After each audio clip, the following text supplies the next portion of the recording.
warahmatullahi wabarakatuh. Udah siap Mas pagi? Pagi. Selamat pagi semuanya. Pagi. Oke, hari ini kita di ruangan ini kita akan mengadakan lomba bertutur cerita yang nantinya masing-masing dari kalian saya harapkan dapat menceritakan cerita yang sudah kalian tulis atau yang sudah dipersiapkan dari kemarin. Nanti akan dinilai dari gestur dan juga kualitasnya. Usahakan juga dari intonasinya ya. Karena kalau bercerita nadanya rendah atau rata aja kan anak-anak yang mendengarkan mungkin kurang berminat gitu ya. Dari mimik atau ekspresi wajahnya juga nanti diperhatikan. Baik, segitu saja untuk dari saya. Selamat. Belum. Terima kasih. Halo semuanya. Jadi di sini saya mau menjelaskan ketentuan dan penilaiannya. Ketentuannya, peserta diizinkan untuk membaca teks, tetapi tidak membaca secara terus-menerus. Dan habis lomba diharapkan mengumpulkan catatan ceritanya.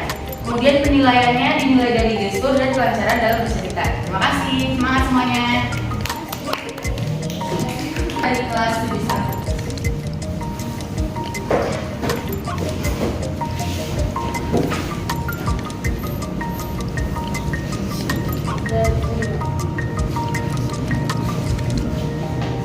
Assalamualaikum warahmatullahi wabarakatuh. Waalaikumsalam warahmatullahi wabarakatuh. Perkenalkan, nama saya Muhammad Akhtara bin Zakaria dari kelas 1 ingin membacakan kisah Islami.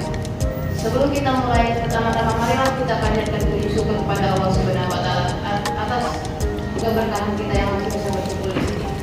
Baik, langsung saja akan saya mulai. Pertama-tama saya akan mengingatkan bahwa saya akan menceritakan tentang malaikat Harun. Dan saya akan membagi dua versi, yaitu versi Israelia dan versi yang betul. Israelia adalah versi yang keliru yang diambil dari kitab-kitab orang Yahudi. Baik, langsung saya mulai. Harut Marut merupakan malaikat yang diturunkan pada kota Babilonia untuk menangkal sihir-sihir. Namun sayangnya banyak orang yang masih menggunakan sihir-sihir tersebut untuk penyalahgunaan. Sehingga malaikat Harut Marut disebut sebagai malaikat penyebar sihir. Dan di lain hari, malaikat Harut Marut berkata kepada Allah, "Ya Allah, mengapa hanya manusia yang diberi hawa nafsu? Jika Engkau memberi kami hawa nafsu, sesungguhnya kami tetap dapat beristiqomah dan dapat mengontrol syahwat kami." Dan Allah pun memberi mereka berdua hawa nafsu. Perlu diingat, ini adalah kisah Israelia atau versi yang salah. Lalu pada awalnya malaikat Harut Marut tetap dapat mengontrol syahwat mereka dan tetap beristiqomah kepada Allah Subhanahu wa taala. Namun suatu hari malaikat Harut Marut menemui seorang gadis dengan cantik, dengan paras yang sangat cantik yang pernah mereka temui. Malaikat Harut Marut pun tergoda kepada manusia tersebut, namun sayangnya manusia tersebut tidak gampang menurut. Manusia tersebut berkata, "Jika engkau ingin memiliki diriku, sesungguhnya kau harus melakukan 3 maksiat atau memilih salah satu dari hal ini. Pertama, menyembah berhala, kedua, membunuh anak bayi, dan ketiga, meminum khamar." Malaikat Harut Marut pun memilih untuk meminum khamar.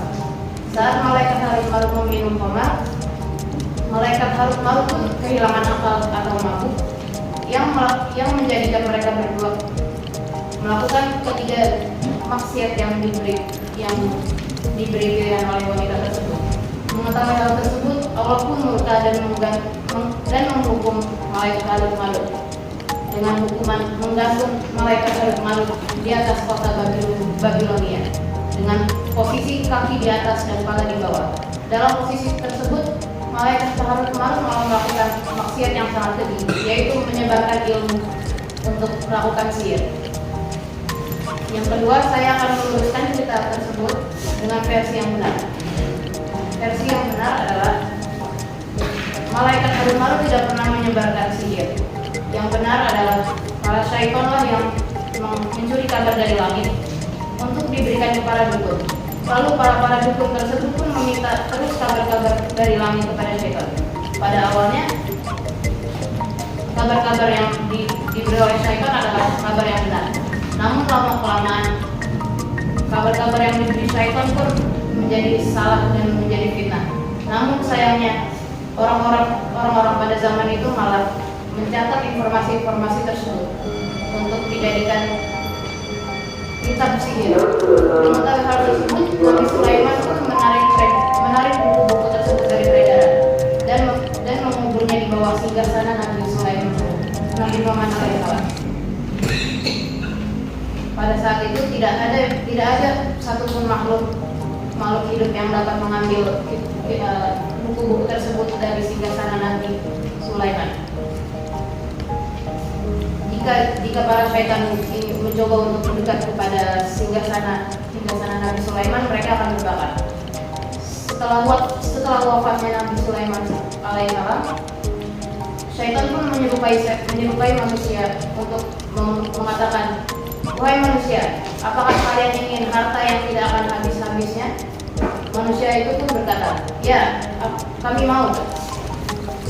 Para syaitan yang menyerupai manusia dan manusia tersebut pun berbondong-bondong pergi ke kediaman Nabi Sulaiman.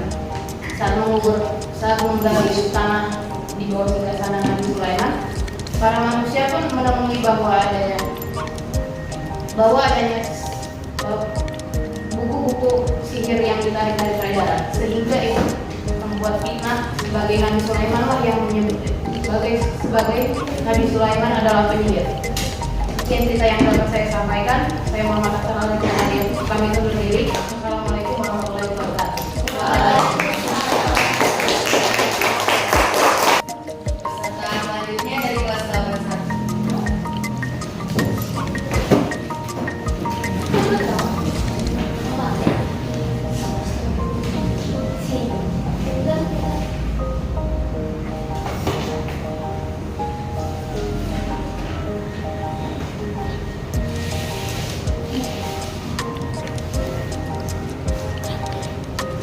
Assalamualaikum warahmatullahi wabarakatuh. Waalaikumsalam warahmatullahi wabarakatuh. Mari kita panjatkan puji syukur kepada Allah Subhanahu wa taala yang sudah mengizinkan kita untuk hadir di sini. Selamat pagi untuk dewan juri yang saya hormati dan teman-teman yang saya sayangi. Perkenalkan, nama saya Tania Sriwana Putri dari kelas 81. Hari ini saya akan membacakan kisah Nabi Yunus alaihissalam yang ditelan oleh paus yang sangat besar. Sebelumnya mohon didengarkan dengan baik dan saya harap peserta semua bisa mengambil poin-poin yang ada. Biar awal-awal bumi lama-lama sudah menjadi tua dan godaan iblis selalu ada untuk menghantui manusia untuk jatuh ke dalam dosa. Sama seperti kaum Nawa yang jatuh ke dalam dosa untuk selalu bersembah pada berhala dan membuat berhala. Ajaran dari nenek moyang itu terus berlanjut kepada anak cucunya, dari anak ke cucu dan selalu berjalan lanjut seperti itu sampai tidak ada lagi yang beriman kepada Allah Subhanahu wa taala. Nabi Yunus alaihissalam lahir di tengah-tengah para penyembah berhala. Nabi Yunus telah beriman kepada Allah dan mengikuti ajaran nabi-nabi sebelumnya. Nabi Yunus pun sudah mengingatkan kepada umatnya untuk selalu beriman kepada Allah Subhanahu wa taala. Namun semuanya menolak dan cemooh Nabi Yunus alaihissalam. Allah pun mengutus Nabi Yunus setelah melihat masih ada orang yang beriman kepadanya di tengah-tengah umatnya yang sudah beriman kepada berhala yang dibuatnya Allah sendiri. Nabi Yunus selalu berdakwah kepada umatnya setiap hari. Dia berdakwah, namun selalu saja dicemoohi oleh umatnya dan kadang diasimi oleh umatnya. Karena menurut mereka ajaran itu adalah sesat dan tidak nyata. Nabi Yunus pun putus asa dan kecewa atas umatnya. Dia pun meminta wahyu kepada Allah Subhanahu wa taala. sebelum Allah Subhanahu wa taala memberikan wahyu untuk Nabi Yunus tuh sudah memutuskan keputusannya sendiri dan meninggalkan umatnya. Setelah 40 hari Nabi Yunus pergi, datang azab kepada umatnya. Pada pagi hari, awan berubah menjadi merah dan pada siang hari muncul cahaya merah di atas kota Ninawa. Cahaya merah itu datang seperti api yang akan menyertai mereka, dan rakyat Ninawa pun takut dan berbondong-bondong beriman kepada Allah Subhanahu wa taala. Namun itu sudah telat karena Nabi Yunus alaihissalam sudah pergi meninggalkan umatnya. Nabi Yunus pergi menaiki kapal tanpa tahu akan kemana. Saat di tengah-tengah laut ada badai besar dan menghantam kapal yang dinaiki Nabi Yunus alaihissalam. Kapten kapal pun menyuruh awaknya untuk membuang barang-barang yang sekiranya akan mengurangi beban pada kapal. Setelah dibuang semuanya, namun kapal masih berombang-ambing. Kapten kapal pun memutuskan untuk membawa salah satu dari penumpang yang ada di kapalnya. Undian di atas kapal pun dilakukan. Undian dilakukan dengan cara menulis nama satu-satu penumpang di atas kertas. Kertas pun diambil dan undian pertama muncul nama Nabi Yunus. Namun karena Mbak ini tidak setuju, undian dilakukan kembali sampai undian kedua. Saat undian kedua muncul lagi nama Nabi Yunus. Namun lagi-lagi banyak yang tidak setuju. Pada undian ketiga nama Nabi Yunus kembali muncul. Mereka sudah tidak bisa melakukan apapun dan Nabi Yunus pun dilempar ke tengah lautan yang sedang berombang-ambing. Nabi Yunus yang terombang-ambing di lautan, dan Allah Subhanahu wa taala langsung memutuskan seekor paus besar untuk melahap Nabi Yunus secara hidup-hidup. Saat dilahap, Nabi Yunus baru sadar apa yang ia lakukan dan selalu memohon maaf kepada Allah dan berzikir dalam perut paus yang besar. Saat berhari-hari di dalam perutnya, Nabi Yunus pun akhirnya dikeluarkan dari perut paus yang besar. Dan setelah Nabi Yunus dikeluarkan, akhirnya ia kembali berdakwah kepada kaumnya selama 110 tahun. Dan akhirnya kaumnya bisa beriman kembali kepada Allah Subhanahu wa taala. Dan terima kasih. Sekian cerita dari saya. Wassalamualaikum warahmatullahi wabarakatuh. Waalaikumsalam.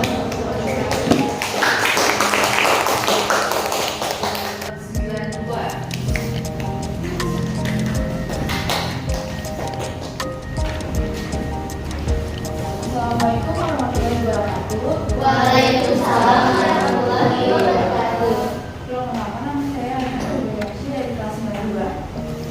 Dalam kesempatan kali ini saya akan bercerita tentang pembangunan Ka'bah oleh Perahu Quraisy. Islam yang diwajibkan kepada Nabi Muhammad SAW telah membawakan bangsa Arab yang semula terbelakang bodoh, tidak beradab dan tidak terkenal dan diabaikan oleh bangsa lain menjadi bangsa yang maju. Dia dengan cepat bergerak mengembangkan dunia, membina suatu kebudayaan dan peradaban yang sangat penting dalam sejarah hingga sekarang. Peristiwa penting yang memperlihatkan kedatangan Muhammad terjadi pada usia 35 tahun. Waktu itu pembangunan Ka'bah sangat berat. Perbaikan Ka'bah dilakukan secara gotong-royong. Para penduduk Mekah membantu perbaikan itu dengan sukarela. Tetapi pada saat terakhir, ketika perjalanan tinggal mengangkat dan meletakkan Hajar Aswad di tempat semula, timbul perselisihan karena setiap suku merasa berhak melakukan ibadah terakhir dan terhormat. Perselisihan semakin memuncak, maka pemimpin Quraisy sepakat bahwa orang yang pertama masuk ke Ka'bah melalui pintu Safa akan dijadikan hakim untuk memutuskan perkara. Ternyata orang pertama masuk dari pintu Safa adalah Nabi Muhammad SAW. Ia pun dipercaya menjadi hakim. Ia lantas membentangkan kain dan meletakkan Hajar Aswad di tengah-tengah, lalu meminta seluruh pemimpin suku Quraisy untuk memegang 7 kain dan dan mengangkatnya secara bersama-sama. Setelah sampai dari tujuan, Muhammad meletakkan batu itu pada tempatnya semula. Dengan demikian, perselisihan dapat diselesaikan. Dan semua kepala suku merasa puas atas perselesaian yang dilakukan Nabi Muhammad SAW. Nabi Muhammad kemudian kembali ke Madinah. Beliau membantu di organisasi masyarakat Kadula yang telah memeluk agama Islam. Petugas keagamaan dan para dai dikirim ke berbagai daerah dan Kadula mengajarkan ajaran-ajaran Islam, mengatur peradilan dan membangun zakat. 2 bulan itu Nabi Muhammad jatuh sakit, tenaganya dengan cepat berkurang. Pada hari Senin 12 Rabiul Awal 1999, Nabi Muhammad wafat di rumah istrinya Aisyah. Dari perjalanan Nabi Muhammad, ini dapat ditemukan bahwa Nabi Muhammad SAW samping sehingga sebagai pemimpin agama, juga seorang negarawan, pemimpin politik, dan administrasi yang tepat. Hanya dalam waktu 11 tahun menjadi pemimpin politik, beliau berhasil menemukan Jazirah Arab dalam proses. Sekian yang bisa saya ceritakan. Terima kasih atas waktu dan perhatiannya. Assalamualaikum warahmatullahi wabarakatuh. 83.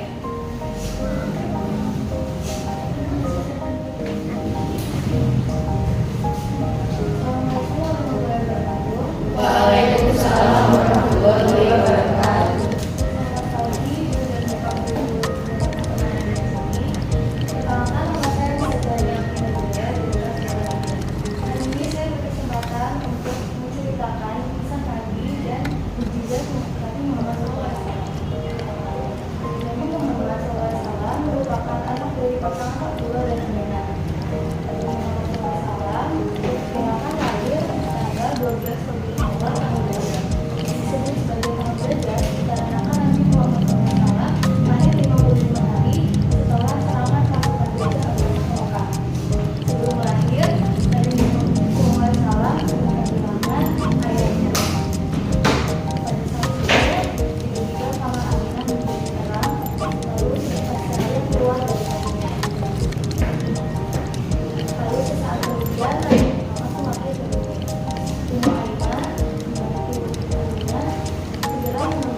Yakub tahu itu bukan darah dari Nabi Yusuf.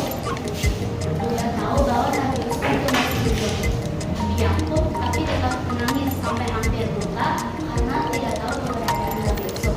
3 hari kemudian, Nabi Yusuf ditemukan oleh kafilah Mesir saat ingin mengambil air. Kafilah Mesir ini sangat bahagia saat menemukan Nabi Yusuf karena ketampanannya. Ini lalu menjual Nabi Yusuf ke raja kerajaan Mesir. Raja kerajaan Mesir ini lalu memberi Nabi Yusuf untuk dijadikan pelayan karena ketampanannya. Saat dewasa, Nabi Yusuf diajak berzina oleh ratu dari raja kerajaan Mesir tersebut yang bernama Zulaikha. Tetapi Nabi Yusuf menolak. Lalu Nabi Yusuf memenjarakan dirinya sendiri agar terhindar dari hal-hal tersebut karena ketampanannya. Saat di penjara, Nabi Yusuf bertemu dengan 2 temannya, pengantar roti dan pengantar minum. Mereka dipenjara karena salah satu dari mereka itu meracuni raja, tetapi tidak ada yang tahu siapa yang meracuninya. Karena kepandaian dan kepintaran Nabi Yusuf, mereka menyuruh Nabi Yusuf untuk menafsirkan mimpi mereka. Dari mimpi ini terkuaklah siapa yang meracuni raja tersebut, yaitu pengantar minum. Pengantar roti ini dibebaskan. Nabi Yusuf lalu menyampaikan pesan kepada pengantar roti untuk menyampaikan kepada raja bahwa Nabi Yusuf ini pintar menafsirkan mimpi. Tapi sayangnya pengantar roti ini lupa akan pesan dari Nabi Yusuf tersebut. Bertahun-tahun kemudian, akhirnya raja bermimpi tentang 7 sapi gemuk berada di padang rumput bermain dengan 7 sapi gemuk. 7 sapi gemuk ini lalu memakan 7 sapi gemuk. Karena khawatir, raja pun menyuruh pejabat-pejabat tinggi di Mesir untuk menafsirkan mimpinya, tetapi tidak ada yang bisa. Saat itu pengantar roti pun ingat dengan pesan Nabi Yusuf. Nabi Yusuf lalu bertemu dengan raja dan raja menyuruh Nabi Yusuf untuk menafsirkan mimpinya. Dari mimpi ini maka akan terjadi 7 tahun masa kesuburan. Setelah itu akan ada 7 tahun masa panceklik.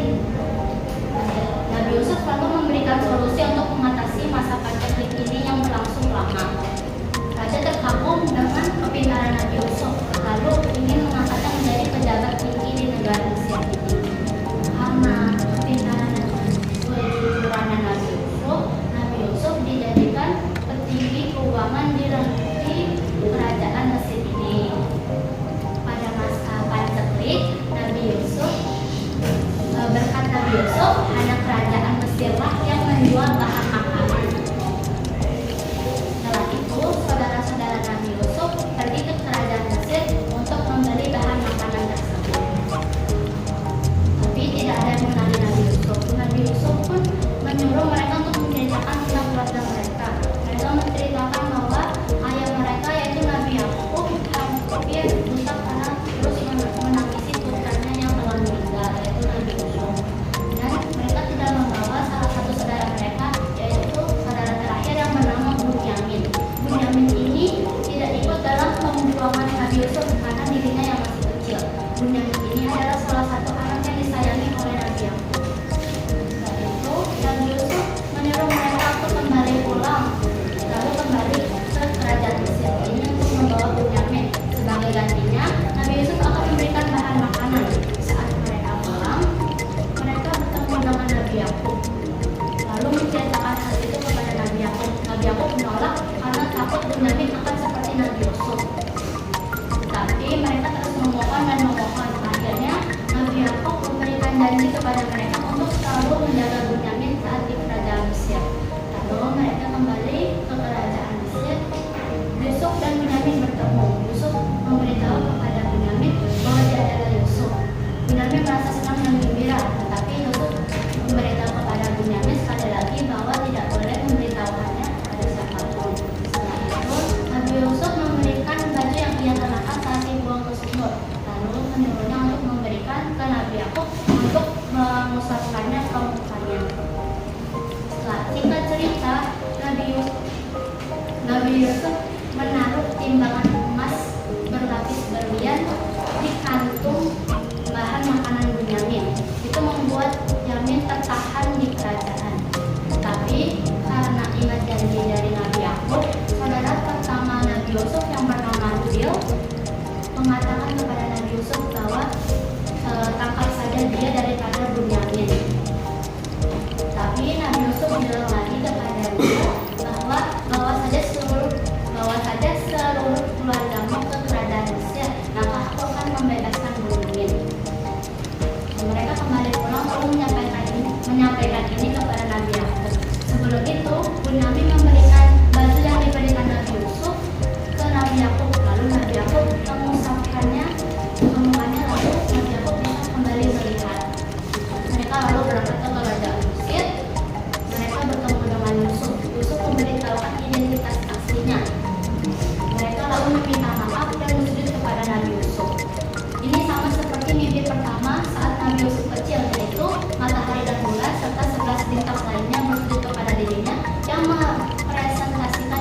Pada kesempatan hari ini, saya akan menceritakan cerita tentang Nabi Yusuf alaihissalam yang bermimpi tentang 11 bintang, matahari, dan bulan yang sujud kepadanya. Nabi Yusuf adalah anak ketujuh dari 11 anak Nabi Yakub. Dia memiliki adik bernama Bunyamin. Mereka berdua sangatlah dekat. Nabi Yusuf dikaruniai oleh Allah Subhanahu wa Ta'ala wajah yang tampan. Selain itu, Nabi Yusuf juga memiliki kepribadian yang rajin, cerdas, dan soleh. Itulah yang membuat Nabi Yakub lebih sayang kepada Nabi Yusuf. Suatu malam, Nabi Yusuf bermimpi. Ada 11 bintang, matahari, dan bulan yang sujud kepadanya. Ia pun menceritakan itu kepada Nabi Yakub. Nabi Yakub langsung tahu bahwa itu adalah petanda dari Allah tentang kenabian Nabi Yusuf. Kelak nanti Nabi Yusuf akan diangkat menjadi Nabi Allah. Nabi Yakub khawatir bila saudara-saudara Nabi Yusuf mengetahui ini, mereka akan mencelakai Nabi Yusuf. Maka dari itu Nabi Yakub memberitahu Nabi Yusuf untuk jangan beritahu ini kepada siapapun. Tapi sayangnya kekhawatiran Nabi Yakub terjadi. Para saudara Nabi Yusuf berkumpul dan merencanakan cara untuk mencelakai Nabi Yusuf. Salah satu dari mereka berkata, "Bagaimana kalau kita bunuh saja dia?" Dan rencana itu langsung ditolak oleh saudara-saudaranya yang lain. Membunuh itu dosa besar. Bagaimana kalau kita buang saja dia? Perkataan itu pun langsung disetujui oleh seluruh saudara-saudara yang lain kecuali Bunyamin. Mereka pun langsung menghadap kepada Nabi Yakub dan berkata, "Ayah, izinkan kami mengajak Yusuf untuk pergi bermain." Nabi Yakub hanya diam karena dia khawatir dengan keselamatan Nabi Yusuf. Tetapi dengan terpaksa, Nabi Yakub mengizinkan mereka karena sejujurnya Nabi Yakub tidak ingin ada perselisihan di antara anak-anaknya. Pagi hari berikutnya pun mereka berangkat ke tempat yang sangat jauh hingga akhirnya mereka berhenti di suatu sumur. Beberapa saudaranya langsung berpura-pura mengambil minum, padahal mereka sedang menyiapkan rencana. Sedangkan beberapa saudara yang lain menangkap Nabi Yusuf dan melepas bajunya dan langsung menceburkannya ke dalam sumur. Rencana kita berhasil. Ingat, kalian tidak boleh memberitahu kepada siapapun atas kejadian ini. Hah, tentu saja Bunyamin tidak ikut. Kalau dia ikut, dia pasti akan mengadu. Begitulah kira-kira percakapan mereka sebelum meninggalkan Nabi Yusuf di dalam sumur itu. Sesampainya di rumah, mereka langsung menghadap kepada Nabi Yakub dan berkata, Ayah mungkin tidak percaya kepada kami, tapi kami berkata sejujurnya, Yusuf telah dimakan serigala. Sambil mereka berikan baju yang sudah mereka lumuri dalam palsu. Dan Yakub terkejut. Dia langsung menerima baju itu sambil menangis. Dan dekatnya yang menangis karena kekhawatirannya benar-benar terjadi. Sementara itu, Nabi Yusuf terus-terusan meminta pertolongan di bawah sumur itu. Tolong saya, di sini ada orang. Namun hasilnya nihil. Tidak ada satupun orang yang mau melewati sumur itu. Hingga akhirnya ada sekelompok pedagang yang melihat ke sumur itu. Wah, pria itu sangat tampan. Kita bisa menjualnya. Mereka pun membantu Nabi Yusuf dan membawanya ke Mesir. Meski begitu, Nabi Yusuf tetap bersyukur karena dia masih hidup. Nabi Yusuf dijual ke salah satu menteri di sana yang bernama Al-Aziz. Dia bekerjakan menjadi budak di sana. Nabi Yusuf bekerja dengan sangat rajin dan dia adalah orang yang patuh. Itulah yang membuat Al-Aziz sangat memperlakukannya dengan baik. Hingga akhirnya Nabi Yusuf telah tumbuh menjadi pria dewasa. Dia tumbuh menjadi pria yang tampan, cerdas, dan berpenampilan sederhana. Karena kepribadiannya itu, semua wanita di wilayah itu jatuh hati padanya, termasuk Zulaiha, istri dari Al-Aziz.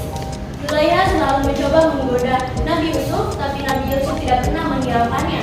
Hingga suatu hari Zulaiha kesal. "Siapa kamu berani menolakku? Jika kamu tidak menuruti perintahku, akan kumasukkan kamu ke penjara dan kau menjadi tahanan yang hina." Sambil menarik-narik baju Nabi Yusuf, akhirnya Al-Aziz datang karena mendengar kegaduhan yang terjadi. "Ada apa ini?" Zulaiha dengan cepat berbohong. "Yusuf selalu menggodaku." Al-Aziz tidak langsung percaya, apalagi dia melihat baju itu yang sudah sobek. Itu pasti perbuatan Zulaiha.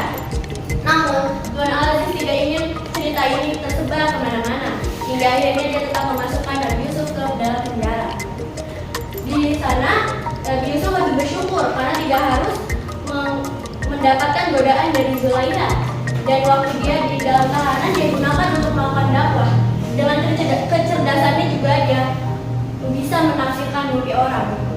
Hingga suatu hari datang dua pesuruh dari raja yang menghampiri Nabi Yusuf. "Kamu ikut kami, raja memanggilmu." Nabi Yusuf pun ikut pesuruh raja itu dan menghadap kepada raja. Raja pun bercerita bahwa dia mendapatkan mimpi yang sama, yaitu adalah mimpi 7 sapi yang gemuk dimakan oleh 7 sapi yang kurus. Dengan cepat Nabi Yusuf langsung tahu arti dari mimpi itu dan memberitahu raja. Itu tandanya akan ada musim subur dalam waktu 7 tahun, namun setelahnya akan ada kemarau dalam waktu 7 tahun. Raja pun bertanya apa yang harus dia lakukan. Nabi Yusuf menjawab, sebaiknya persediaan dari masa subur selama 7 tahun disimpan untuk masa kemarau nanti. Raja pun kagum dengan kebijakan dari Nabi Yusuf. Dia pun mengangkat Nabi Yusuf menjadi menteri yang mengatur persediaan makanan di kerajaan. Hingga akhirnya musim kemarau benar-benar datang. Semua wilayah mengalami kelaparan, kecuali Mesir. Karena kepintaran Nabi Yusuf, Mesir tidak terjadi kelaparan. Hingga akhirnya seluruh pendatang-pendatang membeli makanan dari kerajaan itu, termasuk saudara-saudara Nabi Yusuf. Di tahun pertama Nabi Yusuf sadar bahwa itu saudara-saudaranya dan tetap memberi makan. Tapi sayangnya saudara-saudaranya tidak ada yang ingat dengan wajah Nabi Yusuf. Tahun kedua, saudara-saudara Nabi Yusuf datang kembali, tetapi Nabi Yusuf sedih karena dia ingin bertemu dengan Bunyamin. Akhirnya dia memberi syarat kepada saudara-saudaranya, "Kembalilah, bawa Bunyamin ke sini dan akan kuberikan makanan." Akhirnya saudara-saudaranya pun kembali ke rumah dan menjemput Bunyamin. Nabi Yusuf sangat senang, akhirnya dia bisa bertemu kembali dengan Bunyamin. Saking senangnya dia tidak ingin berpisah dengan Bunyamin. Akhirnya dia memasukkan emas ke dalam kantung makanan Bunyamin dan menyuruh para penjaga kerajaan untuk mengecek barang bawaan mereka. Setelah dicek, tentu saja Bunyamin akhirnya tertahan. Dia ditahan di kerajaan dan saudara-saudaranya pun pulang dengan kegelisahan, cemas, takut, dan khawatir. Bagaimana ini? Bunyamin adalah penghidup hati ayah. Aku takut ayah akan sakit lagi. Kita adalah anak yang durhaka. Sesampainya di rumah, benar saja, Nabi Yakub sangat sedih mendengar kabar bahwa Bunyamin juga tertahan. Nabi Yakub sakit hingga dia kehilangan penglihatannya. Saudara-saudara Nabi Yusuf yang lain pun bingung. Mereka khawatir, mereka ingin menghibur Nabi Yakub tapi bingung bagaimana caranya. Nabi Yakub pun meminta kepada anaknya, "Jika kalian benar-benar peduli kepadaku, cari Yusuf dan Bunyamin, bawa mereka pulang." Saudara-saudaranya pun kembali ke kerajaan dan bercerita kepada Nabi Yusuf, "Ayah kami sangat sedih setelah kehilangan anaknya Yusuf. Sekarang dia sampai kehilangan penglihatannya karena kehilangan Bunyamin juga." Nabi Yusuf pun memperkenalkan dirinya, "Sayalah Yusuf, saya saudara." Saudara-saudara yang lain terlihat panik dan takut karena mereka takut nanti Nabi Yusuf akan menjahat kepada mereka. Tapi sebaliknya, Nabi Yusuf malah memperlihatkan kebaikannya. "Ini gamisku, berikan kepada ayahku, usapkan di wajahnya. Dan datanglah kemari bersama seluruh keluargaku." Mereka pun pulang dengan membawa gamis yang diberikan Nabi Yusuf. Sesampainya di rumah, Nabi Yakub sudah duluan ada di depan rumah. "Saya mencium aroma Yusuf," katanya. Sesuai dengan perintah Nabi Yusuf, mereka mengusapkan gamis itu ke wajahnya dan dengan kebesaran Allah Subhanahu wa Ta'ala, penglihatan Nabi Yakub benar-benar kembali. Mereka pun menuruti permintaan Nabi Yusuf untuk datang sekeluarga ke kerajaan. Di sana, mimpi Nabi Yusuf saat itu, yaitu 11 bintang, matahari, dan bulan bersujud kepadanya, benar-benar terjadi. Saudara-saudaranya benar-benar sujud di depannya, dan akhirnya mereka menghormati Nabi Yusuf.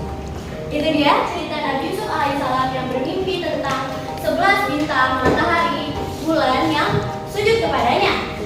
Maaf bila ada salah penyampaian dalam cerita saya. Terima kasih kepada Dewan Juri yang telah memberikan saya kesempatan untuk bercerita hari ini, dan terima kasih kepada